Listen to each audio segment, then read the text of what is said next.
Hi everyone, I'm Dr. Katie Varman. I'm a board certified dermatologist and owner of Shine Functional Dermatology. We get a lot of questions about what is functional dermatology, so I wanted to take a few minutes and just explain it.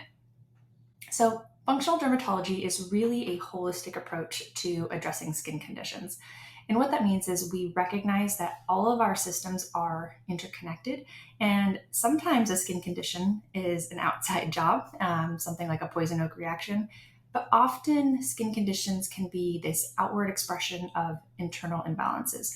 And the goal of functional dermatology is to really try to get to the root of those underlying drivers.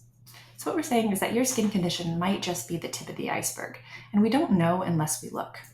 So, functional medicine is really what gives us those tools to take the deeper dive. The goal of conventional labs is to really help us make a diagnosis and determine the extent of the disease.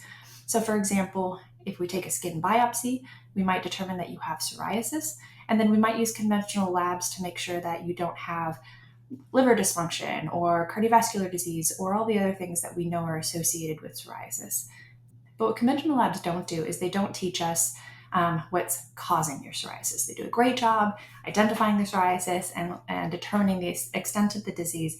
But what they really don't answer is there something underlying the psoriasis that we can do to reverse it? And that's where functional labs come into place.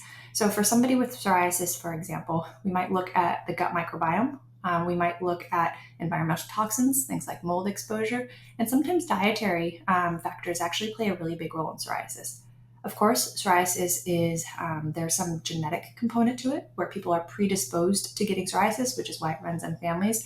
But we do know that there are environmental factors that are the triggers that enable the development of the disease. So here's some examples of functional labs that we might do. This would be an example of a gut microbiome test where we're looking at good bacteria, bad bacteria, immune function, digestive function, lots of different things that are really important to understand the role of gut health, because we know that gut health is absolutely essential when it comes to different inflammatory and autoimmune conditions and really all chronic disease. Other functional labs that we might get include an organic acid test that takes a deep dive into your metabolism, looking at fatty acid utilization, mitochondrial function, and things of that nature. We also have really extensive, comprehensive hormone panels that don't just look at estrogen and progesterone, but they look at all the metabolites of these hormones so we can see if there's a blockade anywhere where we're getting a backup. So there are many functional labs that we can get to help understand your underlying drivers.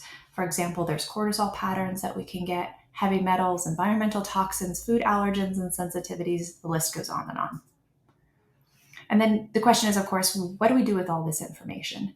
Well, first, education. Education is what's most important because we want to make sure that we are getting all of the nutrition that we need and our diet is optimized.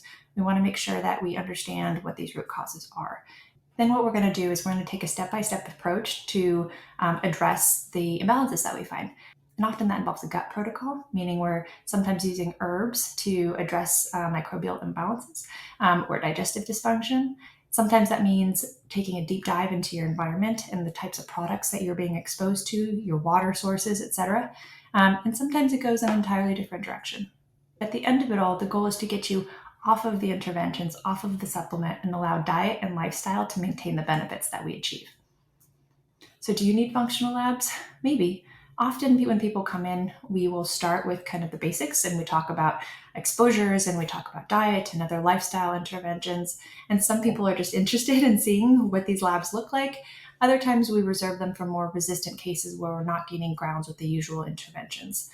So we're not always getting the functional labs. And that doesn't mean that we can't do a functional medicine approach, which means talking about diet, talking about lifestyle, talking about mental wellness, and all the things that we know can contribute to various skin conditions. If you're interested in learning more about what a functional medicine protocol actually looks like, please check out our Functional Dermatology What to Expect video for more information. So here's our contact information. I look forward to sharing more videos about my experience in functional and conventional dermatology, and I hope that they're helpful for you on your journey towards true healing.